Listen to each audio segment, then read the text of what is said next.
ሲፈሰክ ላገባ ነው ልልሽ እኮ ነው። አረ ጸጉሯ እንደው ትከሻዋ ላይ ነው የሚዝለፈለፍ ብታይ መደደውን ነው የምጠራው። አይዳርም ወይ ይላሉ። አንድ አራት በሬ እንግዲህ አስቤያለሁ።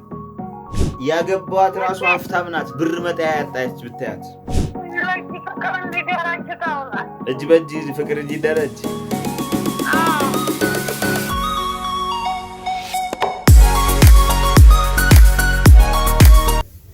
እናቶች እንድናገባ በጣም ይፈልጋሉ።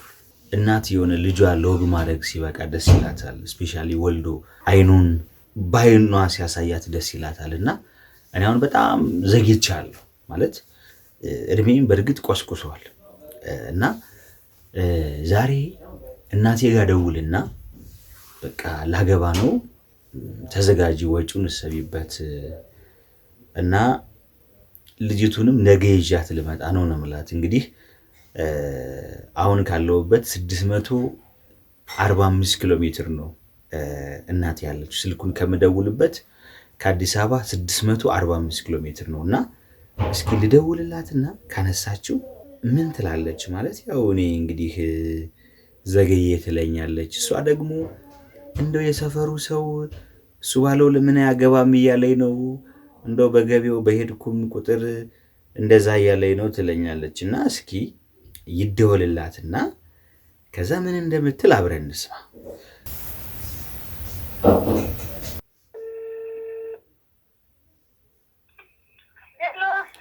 ሄሎ እንዴት አመሸሽ? ታለም እሱ ባለው ነኝ። አለን አለን አለን እግዚአብሔር ይመስገን። እንዴት ነሽ? እግዚአብሔር ይመስገን። አዲሱ ተች ስልክ እንዴት ነው? አልያዝሽውም እስካሁን? ተቹ ስልክ እንዴት ነው? ተቹ ስልክ አላውቅበት እያልኩ። ቲክቶክ አልጀመርሽበትም? ቲክቶክ ምንድን ነው? ቲክቶክ ማለት ሰው እንደዚህ ዝም ብሎ ብስ ብስ የሚያደርገው አለ ዝም ብለሽ እንደማሰሻ ቲክቶክ ከፍተሽ ማለት ነው። ከዛ በኋላ ጸሎት ስታረጊ ገበያ ስቴጂ ምናምን ይሄው ቲክቶክ ጀምር ያለው ፎሎ አድርጉኝ ምናምን ባያቸው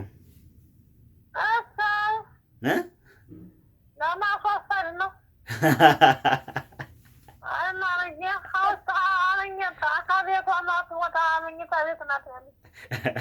ከምኝታ ቤቱ ቆልፈሽው ነው ሲጠራ ስልክሽን ተች ስልክ ይዛ እኮ ነው ማዘር። ተች ስልክ ይዛ። እሺ ከዛስ በህልምሽ ወስደውት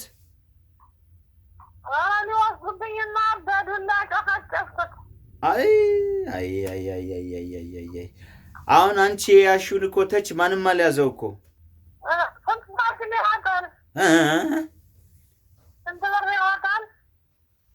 40,000 ብር ያወጣል።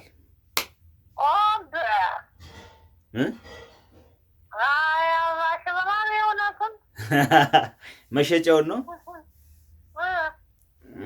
25,000 ብር ምናምን ያወጣል። 25,000 ብር ነው እና 25,000 ብር ማለት ስንት ኩንታል ጤፍ መሰለሽ? አንድ ኩንታል ጤፍ ስንት ነው?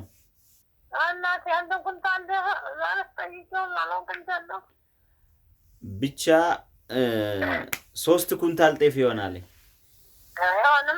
እኔማ ያው አሁን ሲፈሰክ ላገባ ነው ልልሽ እኮ ነው።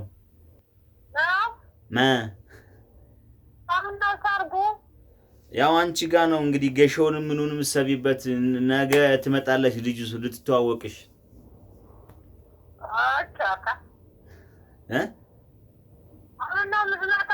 አንቺ ጋር በፕሌን ትመጣለች። እንዳጋጣሚ ጎንደር ለሆነ ስራ ልትመጣ ነው። ጎንደር ለስራ ትመጣለች።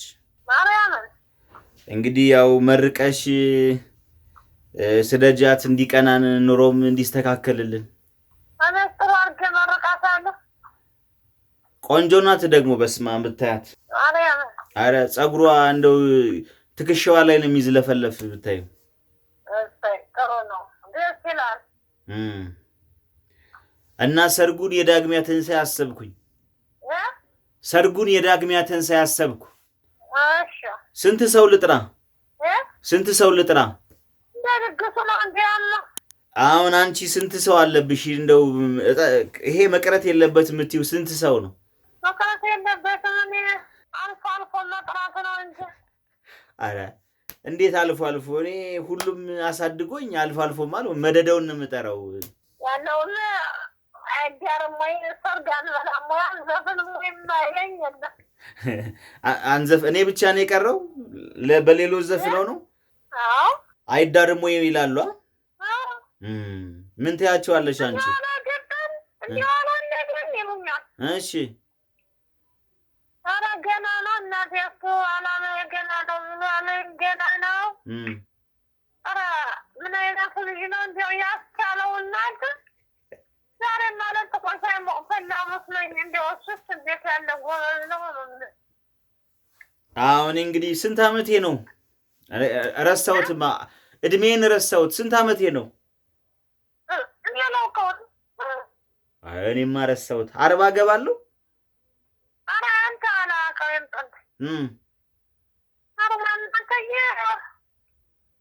ወያኔ ሲገባ ስንት ዓመቱ ነው? ወያኔ ከገባ ወያኔ መቼ ነው የገባ? ወያኔ በ80 ነው የገባ። በ83 ያለው ቆማ መተምራት ያኔ ወያኔ ሲገባ ነው የተወለድኩኝ። እና እንግዲህ ሰፈርተኛውን ተዘጋጁ ባያቸው። እንግዲህ ወገባቸውን አስረው እንደው ከማዶ ጀምሬ እንደው ይሄ በቀበሌ 1 በቀበሌ 2 በቀበሌ 3 በቀበሌ 4 የምዘለው ነገር የለኝም።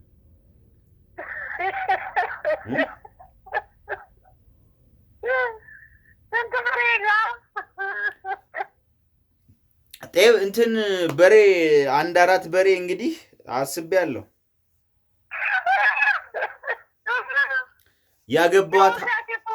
ያገባዋት ራሱ ሀብታም ናት። ብር መጣያ ያጣች ብታያት።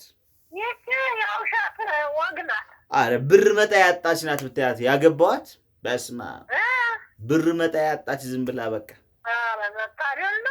አረ ቤተሰቡ አለፈለት ዝም ብሎ እንግዲህ በቃ ከቤተሰቡ ዝም ብሎ በቃ እኔ ምን ላድርግላቸው ነው የምትል። እኔ ደግሞ ቆይ ይሄ ነገር ይስመር እያልኩ ነው እንጂ ምን ላድርግላቸው በቃ ለእናት አዲስ አበባ ቤት ልግዛላቸው ምን ላድርግ የማትለኝ የለም። እኔ ታዲያ ቆይ ያልኳት ነው።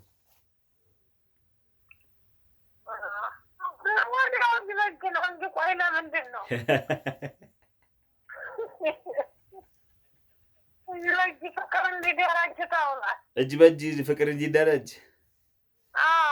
አይ እንግዲህ ትመጣለች። ለማንኛውም አሁን ጾም ሆነ እንጂ ምን አሁን ደግሞ ጾም ሆነ በእናትሽ በጾሙ ልትመጣ ነው።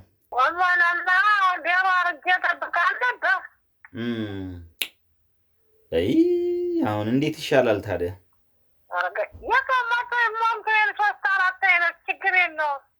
አይ እንደዛ እናደርጋለን። በቃ እንግዲህ ትመጣለች። ጥሩ ወርቅን ማስተዋወቂያት። ያው መጀመሪያ እንግዲህ ዳግሚያ ትንሣኤ ነው ሰርጉ። ዘመዶችሽን ጥሪያቸው ሁሉም አንድ እንዳይቀር። እንግዲህ ያው እኔ አድብቼ እንግዲህ ዘረገፍኩት።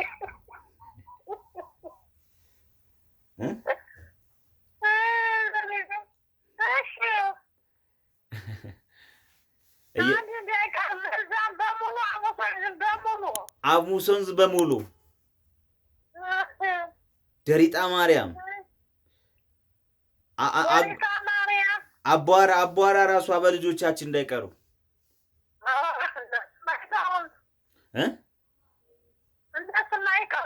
አይቀሩም። አይ በቃ እንግዲህ እግዚአብሔር ካደረሰን የዳግሚያ ትንሣኤ ነው። እንግዲህ 4 በሬ ነው ያለችው። እኔ 4 በሬ በጣም ብዙ ነው በእርግጥ ግን ህዝቡ ይብላ። ኑሮ የመረረው ህዝብ ነው ይብላ።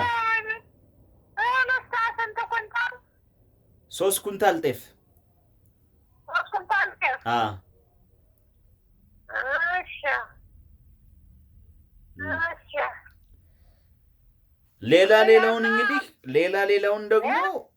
ሌላውን ደግሞ ዘመድ አዝማዱ ይቻለኝ። ይዝ ብሩን ላኩትና እናስተናገው።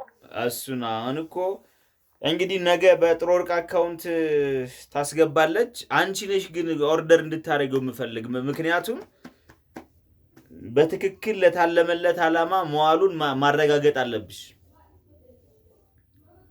ራሴ ላይ እናረገው እኮ ሰራተኛ ድሮ የሚያዘጋጁ ሰራተኛ አለ አይደለ? እንደዚህ በድግሱ ምናምን ይዘው የሚደግሱ የቀን ሰራተኛ ይጠራል። ያ የቀን ሰራተኛ እንትን ይላል። ለማንኛውም እየቀለድኩ ነው፣ ፕራንክ እያደረግኩሽ ነው፣ እየቀለድኩሽ ነው።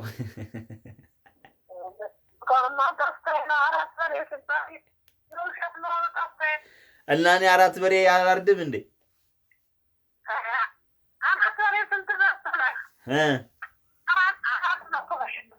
እና 400 ሺህ እንዴ? 400 ሺህ አጣለሁ እንዴ? እኔ ታዲያ ስንት አዲስ አበባ ስንት ድርጅት ያለኝ ትምህርት ቤት ስንት ነገር ያለኝ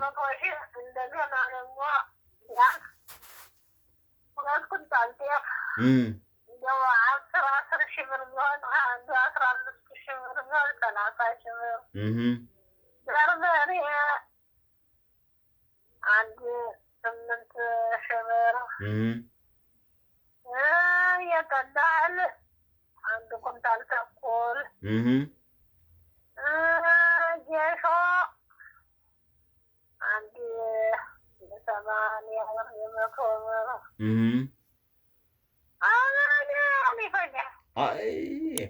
አረ በቃ ይሳካል ይሳካል። እና ደህና ሁኚ።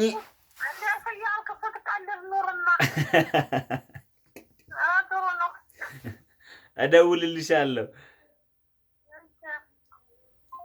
አያችሁ ማዘር በጣም አራዳ ነችና ድሮ ነበር መዳር የምር። አሁን ማዘር ጋር ስናሰለው እንዳለ ወጪው ሰማይ ነክቷል። እና ማዘር እንደዚህ ፕራንክ አድርጊያታለሁ። ተዝናናችሁ? እስኪ ሀሳባችሁን አስቀምጡልኝ።